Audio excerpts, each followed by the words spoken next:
perkenalkan saya Chania Lorenza, mahasiswi Universitas Singapura Bangsa Karawang dengan NPM 231063103095 dari Prodi S1 Akuntansi kelas 1C. Di sini saya akan menjelaskan hasil ekspor saya selama mengikuti pembelajaran mata kuliah pengantar literasi digital yang diampu oleh Bapak Ade Andri Hendriadi. Selama mengikuti pembelajaran, saya menerima beberapa materi dalam 7 pertemuan. Di antaranya yang pertama, internet, yang kedua, software atau perangkat lunak bagian 1, yang ketiga, software atau perangkat lunak bagian kedua, yang keempat, perangkat input-output, yang kelima, perangkat media penyimpanan, yang keenam, perkembangan CPU dari masa ke masa, dan yang terakhir, komputer jaringan dan komunikasi data. Oke, kita langsung saja penjelasan materi yang pertama. Dalam materi internet ini dibagi menjadi beberapa bagian. Ada internet, browser, email, messenger, internet of things, dan search engine. Apa sih internet itu? Internet adalah singkatan dari Interconnected Network, yaitu sistem jaringan kerja yang menghubungkan jutaan komputer di seluruh dunia. Internet memungkinkan perpindahan data antar komputer meski terpisah jarak yang jauh. Internet dapat digunakan sebagai sarana pertukaran informasi dari satu komputer ke komputer lain dengan waktu yang cepat, tanpa dibatasi oleh jarak fisik kedua komputer tersebut. Secara sederhana, internet dapat didefinisikan sebagai jaringan dari jaringan, network of network. Setiap komputer yang terhubung dengan jaringan dapat berkomunikasi dalam bentuk pertukaran data dan informasi. Hal ini dapat dilakukan dalam komunikasi dua arah secara langsung seketika itu juga atau real time. Sejarah internet di Indonesia menurut Ono W. Purbo dalam bukunya tentang teknologi informasi dan komunikasi pada awalnya dimulai sekitar 1990-an. Pada saat itu, internet lebih banyak diketahui sebagai paguyuban network. Beberapa nama yang memiliki jasa besar terhadap pembangunan internet di Indonesia antara lain yaitu M. Samik Ibrahim, Suryono Adi Sumarta, Muhammad Ihsan, Robi Subiakto, Putu, Hirwan Siregar, Adi Indrayanto, dan tentunya Ono W. Purbo. Periode pembangunan jaringan internet di Indonesia terjadi sekitar tahun 1992 hingga 1994. Setiap tokoh tersebut hampir memberikan sumbangsinya melalui keahlian dan dedikasinya dalam membangun jaringan komputer dan internet di Indonesia. Internet lambat laun mulai mengalami perkembangan yang cukup baik. Berkat jasa dari beberapa nama sebelumnya, layanan ISP pertama di Indonesia diluncurkan dengan nama IPTeknek pada 1994.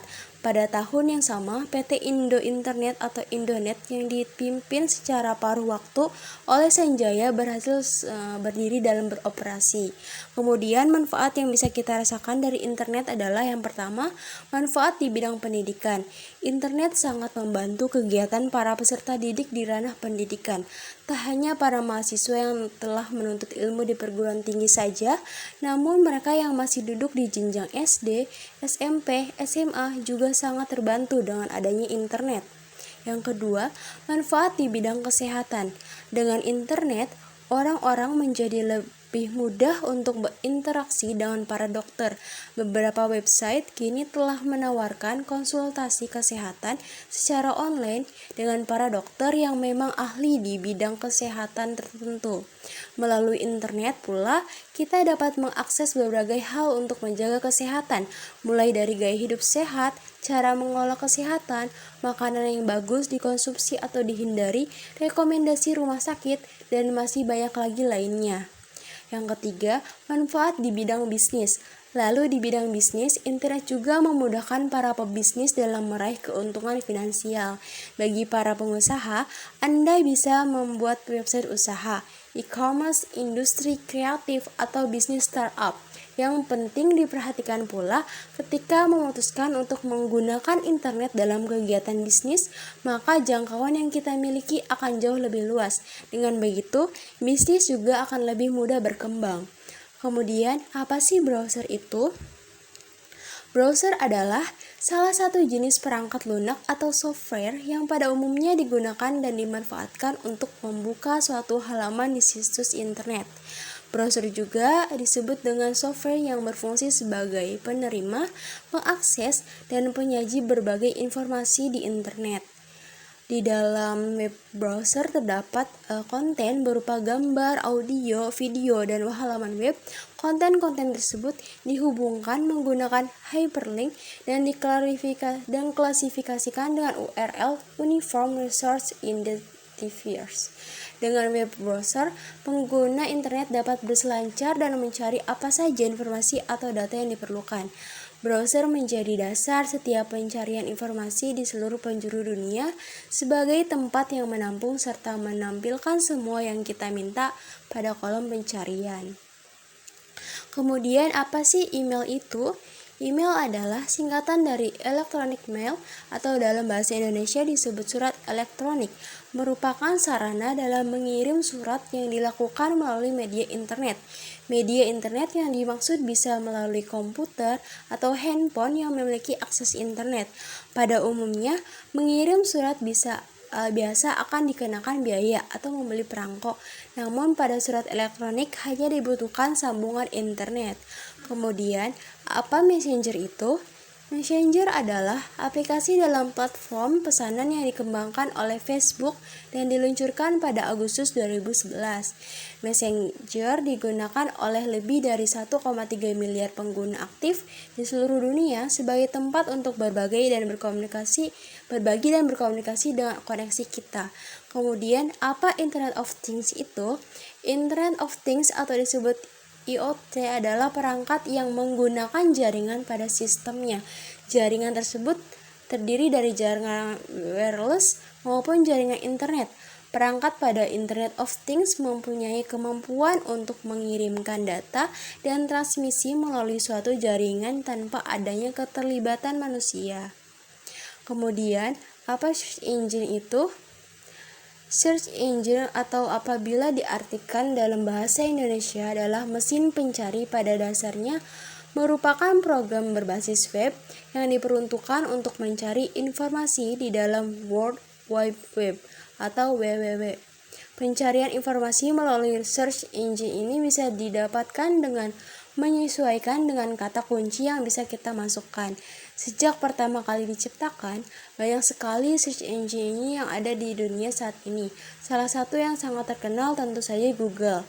Pengguna yang ingin menggunakan Google bisa melalui berbagai perangkat yang dimiliki, dari browser yang ada, smartphone, tablet, komputer, dan berbagai perangkat browser lainnya. Selanjutnya, materi kedua tentang software atau perangkat lunak bagian ke-1. Dalam materi ini terdapat perangkat lunak embedded system dan perangkat lunak sistem operasi. Dalam materi ini terdapat perangkat lunak embedded system dan perangkat lunak sistem operasi. Apa sih software itu? Software merupakan sebuah perangkat tak kasat mata yang dapat digunakan untuk mengoperasikan hardware pada komputer. Hardware pada sebuah perangkat komputer seperti monitor, mouse, keyboard, prosesor tidak dapat dijalankan tanpa adanya software yang dalam hal ini misalnya saja sistem operasi. Pada saat ini, software sangat mempengaruhi faktor keberhasilan dari sebuah perusahaan atau organisasi tertentu. Jika dilihat zaman dulu, pengembangan hardware sangat berpengaruh terhadap biaya pengembangan komputerisasi. Namun, saat ini pun solusi yang paling baik adalah bagaimana cara mengurangi biaya dan memperbaiki kualitas solusi berbasis komputer. Fungsi atau peranan software diantaranya, yang pertama, mengidentifikasi program komputer. Yang kedua, mengatur dan membuat pekerjaan menjadi lebih efisien. Yang ketiga, mengatur proses input dan output perangkat komputer. Yang keempat, menjalankan perintah tertentu pada sebuah sistem komputer. Yang kelima, mengatur dan membuat pekerjaan lebih efisien dan maksimal.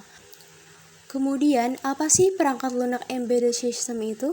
Embedded system atau sistem tertanam merupakan sistem komputer khusus yang dirancang untuk menjalankan tugas tertentu, dan biasanya sistem tersebut tertanam dalam satu kesatuan sistem.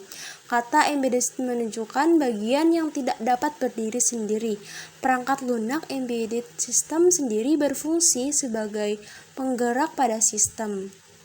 Pada dasarnya, embedded system ini mencakup 3 komponen yang tertanam, di antaranya hardware perangkat keras, memiliki software perangkat lunak, dan firmware, serta memiliki sistem operasi waktu nyata atau real time yang berfungsi untuk mengawasi perangkat lunak, aplikasi, dan menyediakan mekanisme untuk membiarkan prosesor menjalani proses sesuai yang sudah ditentukan waktunya.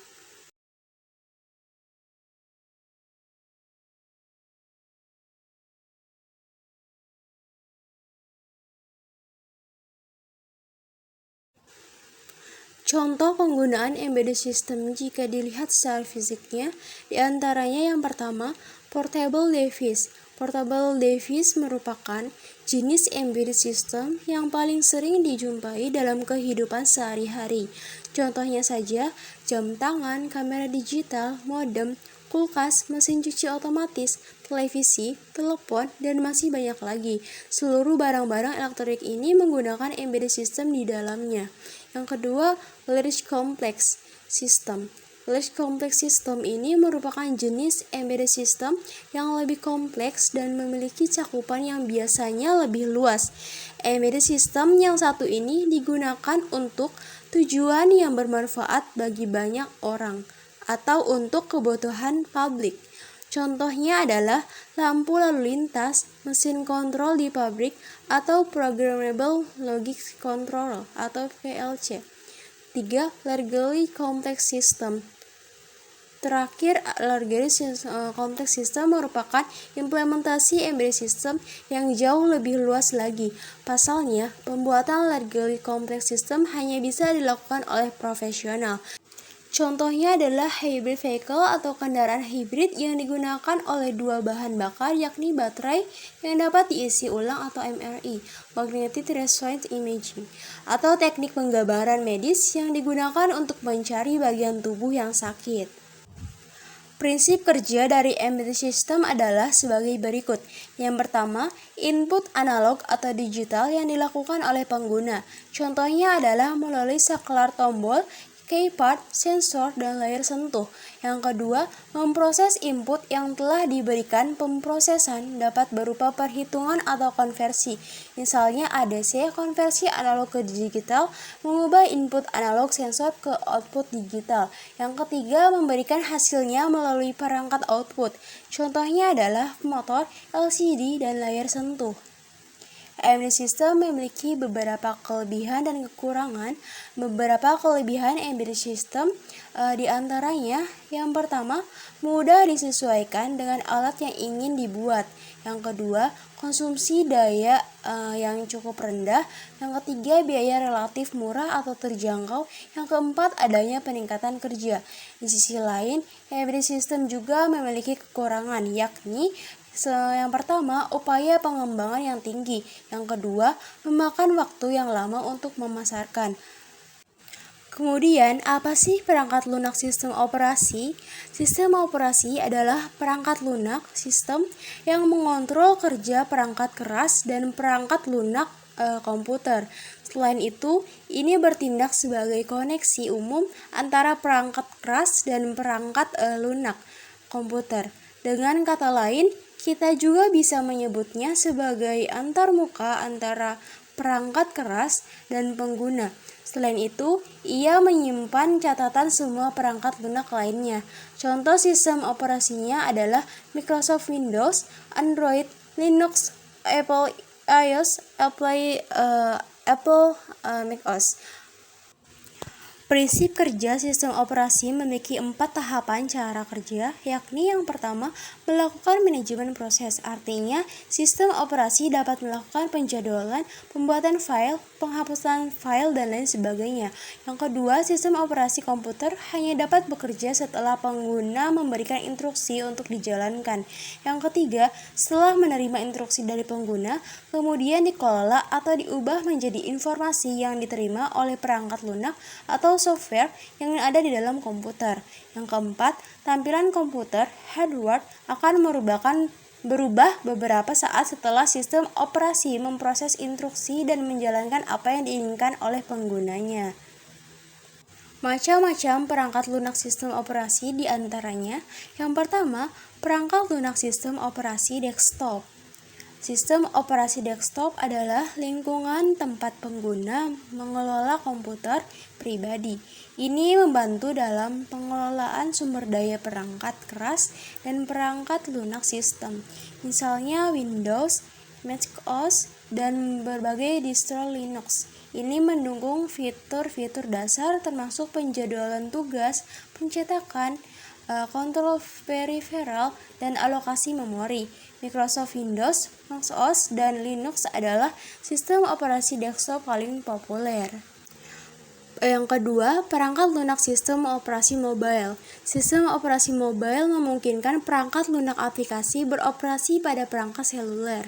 Ini mirip dengan sistem operasi desktop dalam beberapa hal, tetapi lebih sederhana dan ringan jika dibandingkan dengan sistem itu. Sistem operasi ponsel cerdas meliputi Windows Mobile, Palm WebOS, Symbian OS, BlackBerry RIM, Android, iPhone OS, dan Maemo. WebOS, Android, dan Maemo semuanya merupakan variasi dari sistem operasi Linux. Sistem operasi mobile ini menggabungkan fitur komputer dan perangkat genggam. Mereka seringkali dilengkapi modem seluler dan tempat kartu SIM untuk layanan telepon dan internet. Saat kita memperoleh perangkat mobile, perangkat tersebut sudah diinstal sebelumnya dengan sistem operasi khusus perangkat. Yang ketiga, perangkat lunak sistem operasi server. Sistem operasi server biasa disebut OS servers adalah sistem operasi yang dirancang khusus untuk menjalankan perangkat lunak di server. Secara umum, sistem operasi server dirancang untuk mendukung kinerja dan pengoperasian komputer server yang terhubung ke jaringan. Oleh karena itu, untuk menjalankan sistem ini dengan benar, diperlukan sistem operasi khusus yang dirancang untuk melakukan tugas administrasi jaringan server. Selanjutnya, materi ketiga tentang software atau perangkat lunak bagian kedua. Dalam materi ini terdapat perangkat lunak bahasa pemrograman dan aplikasi. Apa sih perangkat lunak bahasa pemrograman itu? Perangkat lunak bahasa pemrograman adalah software bahasa komputer yang digunakan dengan cara merancang atau membuat program sesuai dengan struktur dan metode yang dimiliki oleh bahasa program itu sendiri. Komputer mengerjakan transformasi data berdasarkan kumpulan perintah program yang telah dibuat oleh program. Kumpulan perintah ini harus dimengerti oleh komputer, berstruktur tertentu, sinteks, dan bermakna. Bahasa pemrograman merupakan notasi untuk memberikan secara tepat program komputer. Berbeda dengan bahasa, misalkan bahasa Indonesia dan Inggris yang merupakan bahasa alamiah atau natural language. Sintaksis dan semantik bahasa pemrograman komputer ditentukan secara jelas dan struktur, sehingga bahasa pemrograman juga disebut sebagai bahasa formal language. Jadi dengan kata lain seperti translator ke bahasa mesin. Menurut tingkatannya, bahasa pemrograman dibagi menjadi 3 tingkatan, yaitu yang pertama, bahasa pemrograman tingkat rendah atau low level language, merupakan bahasa pemrograman generasi pertama. Bahasa pemrograman jenis ini sangat sulit dimengerti karena instruksinya menggunakan bahasa mesin. Biasanya yang mengerti hanyalah pembuatnya saja karena isinya programnya berupa kode-kode mesin.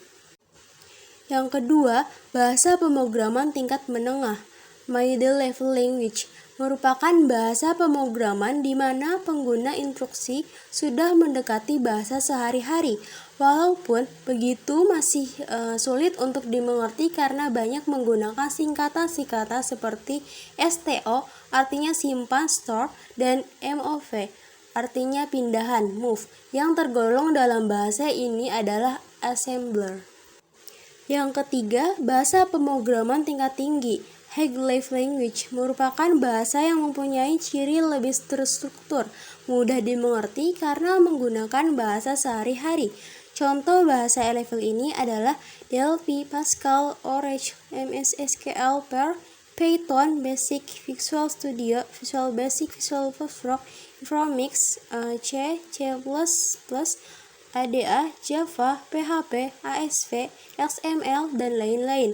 Bahasa seperti Java, PHP, ASP, XML biasanya digunakan untuk pemrograman pada internet, dan masih banyak lagi yang terus berkembang yang saat ini biasanya dengan ekstensi netbaca.net seperti Visual Basic.net dan Delphi.net yang merupakan bahasa pemrograman yang dikembangkan pada arah berbasis internet. Kemudian, apa sih aplikasi keuangan itu? Aplikasi keuangan adalah jenis software pembukuan yang dapat membantu perusahaan dalam mengotomatiskan pengumpulan data keuangan dan melacak tren yang dapat memengaruhi sasaran bisnis dengan lebih akurat. Ada berbagai aplikasi keuangan di antaranya. Yang pertama, aplikasi pencatatan keuangan berbasis text mode. Aplikasi ini masih menggunakan komputer zaman dahulu. Yang kedua, aplikasi pencatatan keuangan berbasis desktop. Salah satunya yaitu Mayop Accounting. Mayop Accounting menjadi salah satu software akuntansi populer di dunia. Program ini dikembangkan oleh perusahaan Australia dengan nama yang sama, Mayop Group Limited, dan telah digunakan oleh lebih dari 1 juta perusahaan di seluruh dunia, termasuk di Indonesia. Mayop Accounting tersedia dalam beberapa versi, termasuk versi bisnis kecil, versi keuangan, dan versi perusahaan. Mayop Accounting dirancang dengan fitur yang mudah digunakan sehingga memungkinkan pengguna untuk memahami program dengan cepat dan mudah mengakses berbagai fitur. Yang ketiga, aplikasi pencatatan keuangan berbasis web. Salah satunya yaitu Source Code. Aplikasi catatan keuangan berbasis web ini sudah dilakukan testing dan hasilnya dapat berjalan dengan baik. Meskipun memang ada beberapa bug yang harus diperbaiki lagi dan disempurnakan lagi, dan juga bisa ditambahkan lagi fitur baru yang memang belum ada dalam aplikasi ini, agar aplikasi ini menjadi semakin lebih baik. Aplikasi catatan keuangan berbasis web ini bisa kita jadikan sebagai referensi untuk menyusun tugas sekolah, tugas akhir, skripsi yang sedang kita kerjakan, atau bisa juga sebagai bahan belajar tentang bagaimana cara membuat dan cara kerja aplikasi ini. Yang keempat, aplikasi pencatatan keuangan berbasis mobile. Salah satunya yaitu catatan keuangan harian. Catatan keuangan harian adalah aplikasi yang dikembangkan oleh Accenture Software. Aplikasi ini menawarkan kemudahan dalam pencatatan laporan bulanan keuangan penggunaannya secara gratis. Tidak hanya itu, tampilannya yang sangat simpel tentunya sangat memudahkan para penggunanya, walaupun menyajikan banyak fitur yang sangat membantu dalam mengatur keuangan. Mulai dari pencatatan pengeluaran, pemasukan, menghitung selisih, hingga laporan per bulan. Pengguna juga bisa mengunduh laporan bulanan dalam bentuk teks, XLS, hingga PDF. Yang kelima, aplikasi pencatatan keuangan berbasis AI. Salah satunya yaitu Mekari Irene. Mekari Irene merupakan program AI, Artificial Intelligence, yang membantu penggunanya untuk menganalisa laporan laba rugi dan arus kas pada software akuntansi. Dengan AI, analisa data laporan keuangan yang kompleks dapat selesai dalam waktu singkat. Hasil analisa disajikan dalam bentuk poin penting sehingga mudah untuk dibaca dan dipahami oleh semua pihak. Selanjutnya materi keempat tentang perangkat input-output. Apa sih sistem komputer itu? Sistem komputer adalah kumpulan perangkat-perangkat komputer yang saling berhubungan dan berinteraksi satu sama lain untuk melakukan proses pengolahan data sehingga dapat menghasilkan informasi yang diharapkan oleh penggunanya. Perangkat yang terdapat pada sistem komputer diantaranya hardware, software, dan brainware. Awal mula lahirnya komputer pertama kali ditemukan pada 1822 oleh seorang ahli matematika asal Inggris, Charles Babbage. Mulainya, Babbage bermaksud untuk menciptakan sebuah mesin hitung bertenaga uap yang dapat menghitung tabel angka. Mesin tersebut kemudian ia beri nama Difference Engine Zero dan digadang-gadang sebagai komputer pertama di dunia. Bentuk Difference Engine Zero sendiri sangat jauh berbeda dari kebanyakan model komputer modern saat ini. Meski demikian, prinsip kerja yang dimiliki mesin tersebut sama seperti komputer modern, yakni mampu melakukan penghitungan angka alias komputasi. Hingga pada 1890, seorang penemu bernama Herman Hollerith merancang sebuah sistem kartu yang mampu menghitung hasil sensus AS yang dilakukan pada 1880. Kemudian, apa sih perangkat input itu? Perangkat input adalah perangkat masukan untuk unit komputer yang cara kerjanya memberikan perintah secara langsung dengan menghasilkan informasi berbentuk digital kepada para pengguna. Ada berbagai macam perangkat keras berjenis input yang diciptakan untuk komputer. Berikut adalah contohnya. Yang pertama, keyboard. Keyboard komputer merupakan salah satu perangkat berjenis input yang berfungsi untuk memasukkan data berupa teks, seperti huruf, angka, simbol, dan lain sebagainya. Keyboard menjadi perangkat yang penting pada komputer. Yang kedua, mouse. Mouse merupakan alat penunjuk pointer pada perangkat komputer. Biasanya petunjuk ini dapat dilihat di monitor saat kita mengoperasikan komputer. Selain itu, mouse juga umumnya dilengkapi dengan tombol klik kanan dan kiri yang gunanya sebagai pengganti tombol enter dan select pada keyboard. Yang ketiga, joystick.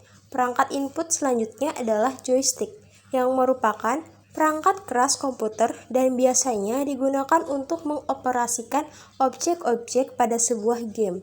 Joystick sendiri tidak berperan sebagai perangkat penting, namun hanya sebatas pelengkap saja. Yang keempat, scanner. Adapun scanner juga termasuk sebagai perangkat input yang didesain untuk menyalin teks maupun gambar grafis dan kemudian dapat disimpan dalam bentuk file. Kemudian, apa sih perangkat output itu?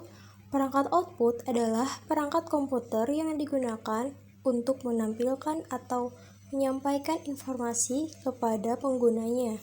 Informasi yang ditampilkan oleh komputer sudah diterjemahkan oleh teknologi komputer itu sendiri, sehingga dapat dipahami penggunanya dengan mudah. Berikut ini adalah beberapa contoh perangkat output komputer yang sering digunakan. Yang pertama, monitor. Monitor adalah perangkat keras berjenis output yang digunakan untuk menerjemahkan data digital sehingga menghasilkan informasi yang dibutuhkan oleh pengguna. Monitor adalah perangkat output yang sangat penting dari komputer, karena tanpa kehadirannya, pengguna tidak akan bisa mendapatkan informasi yang diinginkan. Yang kedua, proyektor.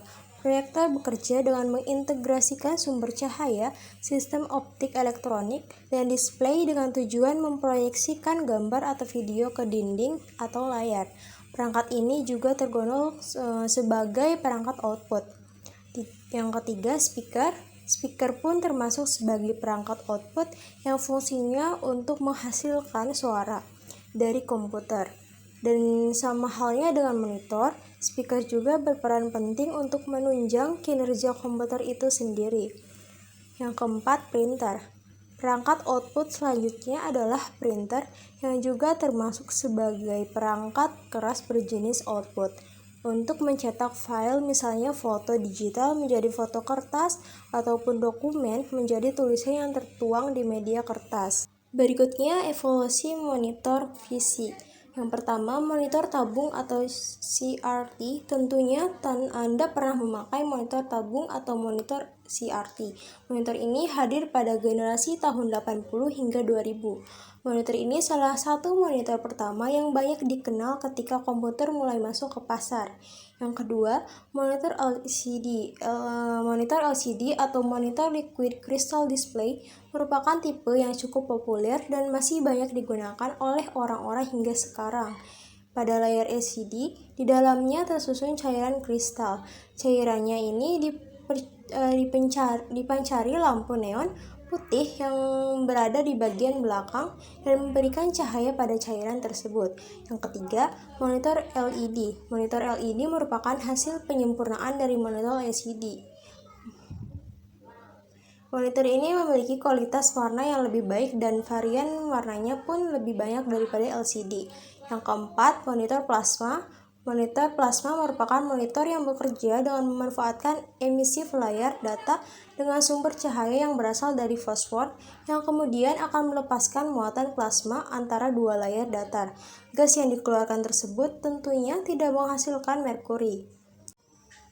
Kemudian, sejarah perkembangan printer. Mekanik printer pertama diciptakan oleh Carles Babbage yang dikembangkan pada tahun 1822. Printer Babbage menggunakan batang logam dengan karakter cetak pada setiap batang untuk mencetak teks pada gulungan kertas. Printer dot matrix pertama kali dibuat oleh IBM pada tahun 1957. Printer dot matrix pertama kali diperkenalkan oleh Ken Forrest pada tahun 1970. Printer inkjet mulai dikembangkan pada akhir tahun 1950, tidak sampai akhir tahun 1970. Mereka mampu memproduksi gambar digital berkualitas. Printer inkjet berkualitas ini dikembangkan oleh beberapa perusahaan, termasuk Canon, Epson, dan Hewlett Packard. Pada awal tahun 1970, Gary Starkweather menemukan printer laser dengan mengubah salah satu dari 7.000 mesin fotokopi mereka. Baru pada tahun 1984, Hewlett Packard memperkenalkan HP LaserJet. Tahun berikutnya, Apple memperkenalkan Apple LaserWriter, printer laser lebih kompleks dari pendahulunya. Printer 3D diciptakan oleh Cackhole pada tahun 1984.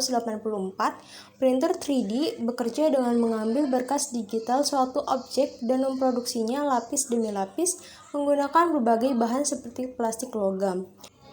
Dari segi kualitas, perangkat printer diidentifikasi dengan fitur-fitur bawaannya seperti kualitas warna, kecepatan cetak, resolusi cetak, dan lain-lain. Dalam hal ini, bermunculan printer-printer dengan multifungsi, sama seperti printer modern. Printer modern ini hadir dengan fungsi multiguna, yaitu mereka kombinasi printer, scanner, mesin fotokopi, fax, dan lainnya.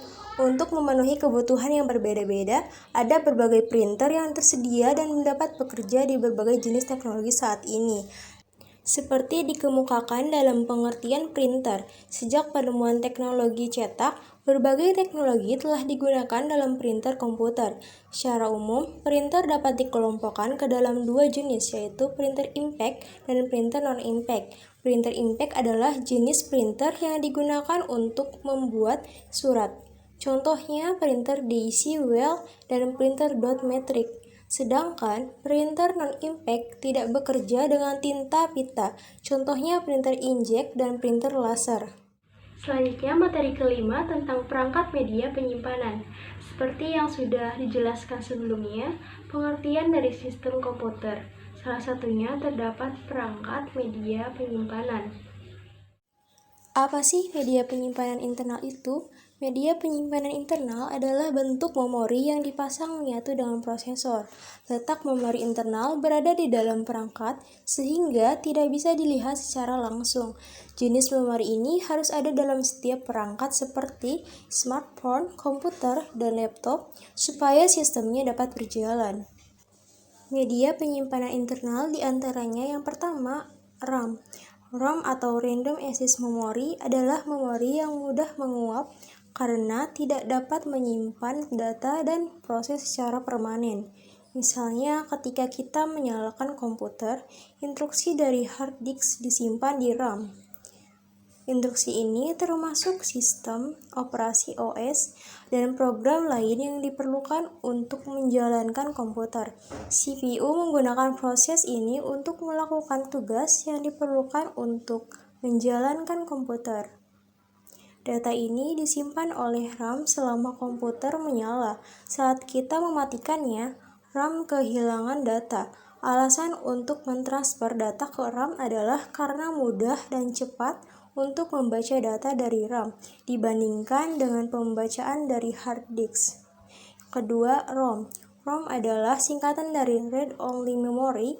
Ini adalah memori non-volatile yang menyimpan informasi secara permanen, bahkan ketika listrik dimatikan. Seperti RAM, media penyimpanan ini juga merupakan memori utama komputer.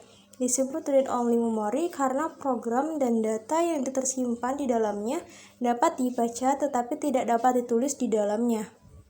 Pada saat manufaktur, pabrikan mengisi ROM dengan program yang tidak dapat diubah nantinya.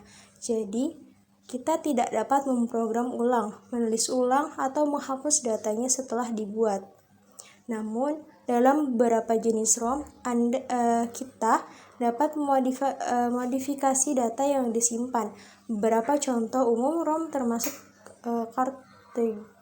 cartridge yang digunakan di konsol video game, data yang disimpan secara permanen di komputer pribadi, dan perangkat elektronik lainnya seperti smartphone, tablet, TV, AC, dan lain sebagainya. Kemudian, sejarah perkembangan media penyimpanan data dimulai dari yang pertama, punch card. Punch card adalah selembar kertas kaku yang berisi baik perintah untuk mengendalikan mesin otomatis atau data untuk aplikasi pengolahan data. Kedua, perintah dan data diwakili oleh ada atau tidak adanya lubang di posisi yang telah ditentukan. Media ini ditemukan pada tahun 1725 oleh Basil Buchanan dan terus digunakan hingga tahun 1970. Punch card ini memiliki 90 kolom dan jumlah data yang bisa disimpan. Kapasitas di dalam media penyimpanan ini sangatlah kecil. Selain itu, fungsi utama media ini bukan untuk menyimpan informasi atau data untuk manusia, melainkan untuk menyimpan pengaturan atau setting untuk mesin yang berbeda. Yang kedua, drum memori magnetic max 10 KB. Bersemangat untuk meningkatkan kemampuan pemecahan kode Amerika Angkatan Laut, membuat kontrak dengan Engineering Research Associates era untuk program komputer yang disimpan. Hasilnya adalah Atlas, selesai pada tahun 1950. Atlas menggunakan memori drum magnetik yang menyimpan di luar silinder berputar yang dilapisi bahan ferromagnetik dan dikelilingi oleh kepala baca atau tulis dalam posisi tetap. Era berhasil menjual Atlas versi komersial era 1103. Yang ketiga, Uniservo 128 byte atau INC Univac memperkenalkan tape drive Uniservo untuk komputer Univac 1. Ini adalah perangkat penyimpanan tape pertama untuk komputer komersial dan biaya yang relatif rendah, portabilitas dan kapasitas offline yang tidak terbatas dari pita magnetik membuatnya sangat populer. Pita perekat Univac ini memiliki lebar setengah, tebal 0,0015, panjang hingga 1500 dan terbuat dari perunggu fosfor dengan lapisan logam. Dengan berat sekitar 3 pon, setiap gulungan dapat menampung 1.440.000 digit desimal dan dapat dibaca dengan kecepatan 100 inci per detik. Yang keempat, IBM 350 4,4 MB. IBM 350 menyimpan 5 juta karakter 6 byte 3,75 MB.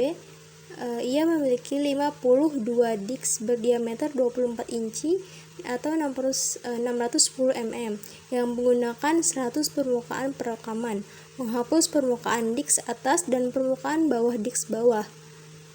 Setiap permukaan memiliki 100 track, disk berputar pada 1200 rpm, Kecepatan transfer data adalah 8.800 karakter per detik. Yang kelima, kaset tape 660 KB compact kaset yang biasa disebut kaset, pita kaset, atau kaset tape adalah media penyimpan data yang umumnya berupa lagu, berasal dari bahasa Prancis, yakni kaset yang berarti kotak kecil. Kaset berupa pita magnetik yang mampu merekam data dengan format suara. Dari tahun 1970 sampai 1990-an, kaset merupakan salah satu format media yang paling umum digunakan dalam industri musik. Kaset terdiri dari kumparan-kumparan kecil. Kumparan-kumparan dan bagian-bagian lainnya ini terbungkus dalam bungkus plastik, berbentuk kotak kecil, berbentuk persegi panjang. Di dalamnya terdapat sepasang roda putaran untuk pita magnet. Yang keenam, floppy drive 800 kbp sampai 14,4 mGbp. Cakram liuk atau yang sering disebut sebagai disket, bahasa Inggris floppy disk, adalah media penyimpanan berbentuk cakram yang terdiri dari media penyimpanan magnetis tipis dan lentur, disegel dalam plastik berbentuk persegi atau persegi panjang. Yang ketujuh, IBM 3380 2,52 GB. IBM memperkenalkan hard disk drive pertama untuk menembus kapasitas 1 GB pada tahun 1980.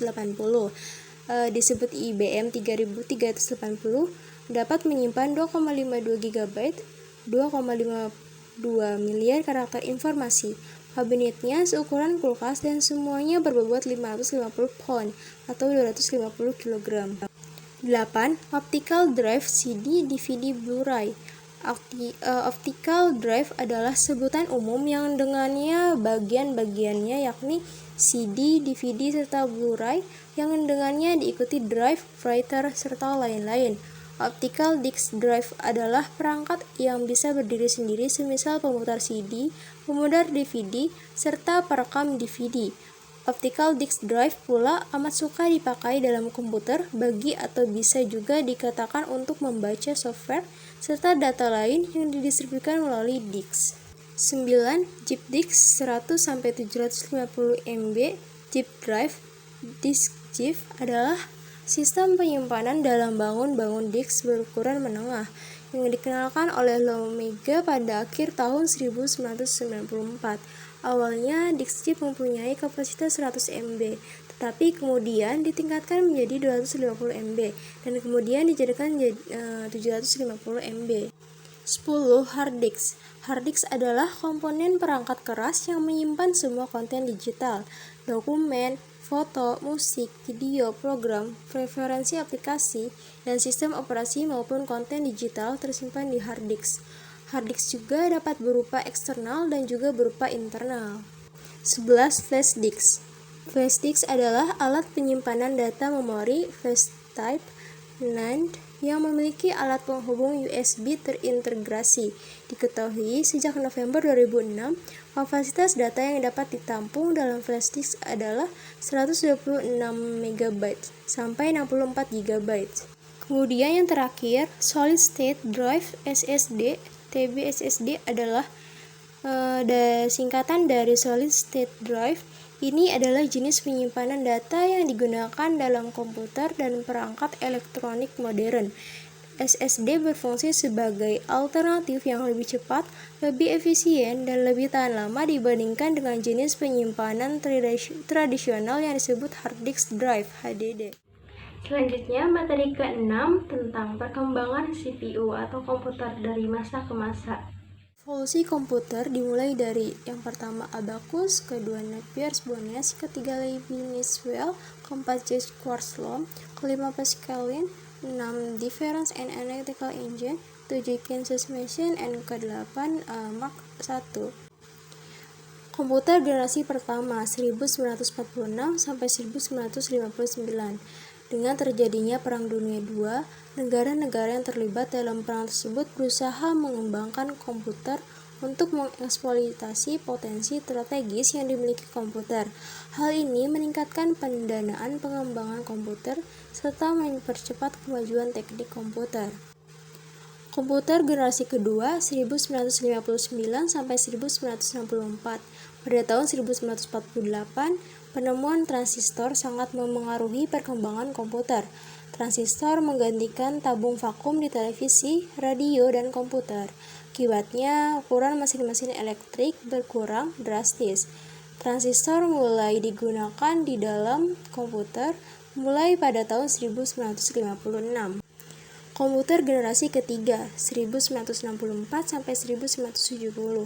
Walaupun transistor dalam banyak hal mengungguli tube vakum, namun transistor menghasilkan panas yang cukup besar yang dapat berpotensi merusak bagian-bagian internal komputer. Batu kuarsa menghilangkan masalah ini. Jack Kilby, seorang insinyur di Texas Instruments, mengembangkan sirkuit terpadu pada tahun 1958. IC mengkombinasikan 3 komponen elektronik dalam sebuah piringan silikon kecil yang terbuat dari pasir kuarsa. Komputer generasi keempat dimulai dari tahun 1970 sampai 1980-an. Setelah IC, tujuan pengembangan menjadi lebih jelas, mengecilkan ukuran sirkuit dan komponen-komponen elektrik. Large Scale Integration (LSI) dapat memuat ratusan komponen dalam sebuah chip. Pada tahun 1980-an, Very Large Scale Integration (VLSI) membuat ribuan komponen dalam sebuah chip tunggal. Komputer generasi kelima, 1980 sampai 2010. Contoh imajinatif komputer generasi kelima adalah komputer fiksi HAL 9000 dari novel karya Arthur C. Clarke berjudul 2001 Space Odyssey. HAL menampilkan seluruh fungsi yang diinginkan dari sebuah komputer generasi kelima dengan kecerdasan buatan, artificial intelligence atau AI. HAL dapat cukup memiliki nalar untuk melakukan percakapan dengan manusia, menggunakan masukan visual, dan belajar dari pengalamannya sendiri. Komputer generasi ke-6, 2010 sampai sekarang. Generasi ke-6 ini sebenarnya masih tahap pembangunan, yang mana generasi ini akan mempunyai teknologi yang dibuat berdasarkan kecerdasan buatan, artificial intelligence. Komputer masa depan menurut peneliti dari Johns Hopkins University, biokomputer yang ditenagai oleh sel-sel otak manusia dapat dikembangkan dalam hidup kita, dan teknologi semacam itu diperkirakan akan secara eksponensial memperluas kemampuan komputasi modern dan menciptakan bidang studi baru. Selanjutnya, materi ke-7 tentang komputer jaringan dan komunikasi data. Jaringan komputer LAN atau Local Area Network merupakan jaringan komputer yang terdiri dari beberapa komputer yang saling terhubung dalam suatu area yang relatif kecil, seperti gedung, kampus, atau kantor. LAN memungkinkan komputer-komputer tersebut untuk berkomunikasi dan berbagi sumber daya secara efisien. Jaringan ini biasanya digunakan oleh perusahaan atau institusi yang membutuhkan akses ke data dan informasi secara cepat dan mudah. Topologi jaringan komputer adalah metode atau cara yang digunakan agar bisa menghubungkan satu komputer dengan komputer lainnya. Struktur atau jaringan yang digunakan untuk menghubungkan satu komputer dengan komputer lainnya bisa dengan menggunakan kabel ataupun nirkabel atau tanpa kabel. Metropolitan Area Network atau MAN merupakan jenis jaringan komputer yang lebih luas dan lebih canggih dari jenis jaringan komputer LAN. Disebut Metropolitan Area Network karena jenis jaringan komputer MAN ini biasa digunakan untuk menghubungkan jaringan komputer dari suatu kota ke kota lainnya. Jaringan komputer WAN atau Wide Area Network adalah jaringan yang menghubungkan beberapa jaringan LAN yang terpisah dalam suatu area yang lebih luas, seperti kota, negara, bahkan benua. WAN memungkinkan komputer-komputer tersebut untuk berkomunikasi dan berbagi sumber daya antar jaringan LAN yang berbeda. Computer Networking. Jaringan komputer mengacu pada perangkat komputasi yang saling terhubung serta dapat bertukar data dan berbagi sumber daya satu sama lain. Perangkat jaringan ini menggunakan sistem aturan yang disebut sebagai protokol komunikasi untuk mentransmisikan informasi melalui teknologi fisik atau nirkabel. Internet merupakan sebuah jaringan yang berfungsi untuk menghubungkan antara satu media elektronik dengan media lainnya. Jaringan komunikasi inilah yang akan mentransfer data secara tepat dan cepat melalui frekuensi tertentu.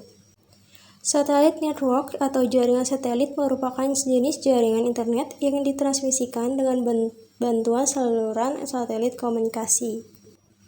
Broadband network merupakan koneksi internet domestik yang biasa disambungkan pada berbagai perangkat seperti smartphone, tablet, atau laptop. Untuk kecepatan atau bandwidth akan dibagi-bagi berdasarkan jumlah pengguna atau perangkat yang tersambung.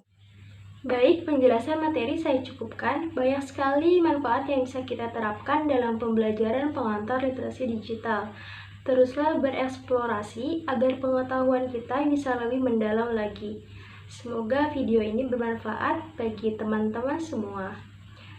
Saya Shania Lorenza, mohon maaf jika terdapat banyak kesalahan dalam menjelaskan materi. Sekian dari saya.